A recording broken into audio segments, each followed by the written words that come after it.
ইরানে আপনার যুক্তরাষ্ট্র এবং ইসরায়েল সহ তাদের যে সহচর যারা তাদের আক্রমণের ফলে এবং ইরান যে তাদের একটা প্রতিকারমূলক ব্যবস্থা নিচ্ছে মিডল ইস্টের বিভিন্ন দেশেও তারাও মার্কিন যুক্তরাষ্ট্রের বিভিন্ন ঘাঁটিতে আক্রমণ চালিয়েছে। তার ফলে আমাদের এই মিডল ইস্টে যে ব্যাপক জনগোষ্ঠী যারা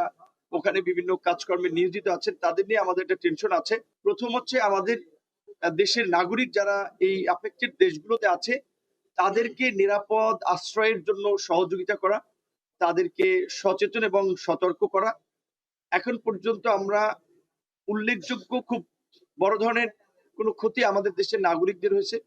সেই রকমের খবর পাওয়া যায়নি। আপনার কুয়েতে একটি এয়ারপোর্টে ড্রোন হামলায় আমাদের দেশের আমরা যেটা শুনছি 4 জন নাগরিক আহত হয়েছে এবং আজকে আপনার আমাদের দুবাইয়ের আপনার কাউন্সিলের ফার্স্ট সেক্রেটারি ওনার বাসার এরিয়াতে একটা মিসাইলের বোধহয় আপনার আক্রমণের কিছু ঘটনা ঘটেছে, কিন্তু অক্ষত আছেন আমাদের ফার্স্ট সেক্রেটারি, উনিও অক্ষত আছেন এবং আমাদের যে 4 জন শ্রমিক তারাও মোটামুটি এখন পর্যন্ত খুব গুরুতর না, কিন্তু তারাও কিছুটা আহত হয়েছে। তো এখন এই পরিস্থিতিতে আমাদের আসলে হাত নাই। গতকাল রাতে আপনারা জানেন বেশ কয়েকটা মধ্যপ্রাচ্যগামী ফ্লাইট বন্ধ, পরিস্থিতির কারণে বন্ধ হয়েছিল। তাৎক্ষণিকভাবে প্রধানমন্ত্রীর নির্দেশে আমরা আমাদের মন্ত্রণালয়ের একটা লিমিটেড রিসোর্স আছে, আপনার কিছু লোক থাকতে পারে, সিভিল এভিয়েশন সহায়তা করে প্রায় 850 লোককে আমরা রাতে থাকার ব্যবস্থা করে দিয়েছি এবং আজকে পরিস্থিতি বিবেচনায় কিছু কিছু জায়গায় হয়তো আপনার কিছু ফ্লাইট আপনার মুভ করতে পারে, কিন্তু আমরা আমাদের সম্মানিত নাগরিকদেরকে বলবো যে আপনার আমাদের জীবনের মূল্য অনেক বেশি সময়ের চেয়ে, অর্থের চেয়ে। কাজে এই মুহূর্তে যখন পরিস্থিতি স্বাভাবিক হবে তখন সরকারের পক্ষ থেকে সামগ্রিকভাবে দিক নির্দেশনা দেওয়া হবে। সে পর্যন্ত তাদেরকে একটু ধৈর্য ধরতে হবে। আমাদের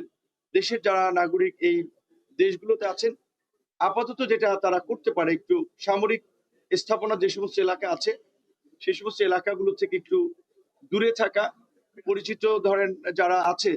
তাদের মাধ্যমে একটা নিরাপদ আশ্রয়স্থল, কারণ এটা তো তারা জানে যে বিশেষ করে মিডল ইস্টে প্রায় প্রায় এই ক্রাইসিস হয়, এই এলাকাগুলোতে বম্বিং হয় বা মিসাইল অ্যাটাক হয়। তো সেরকম একটি নিরাপদ স্থানে আশ্রয়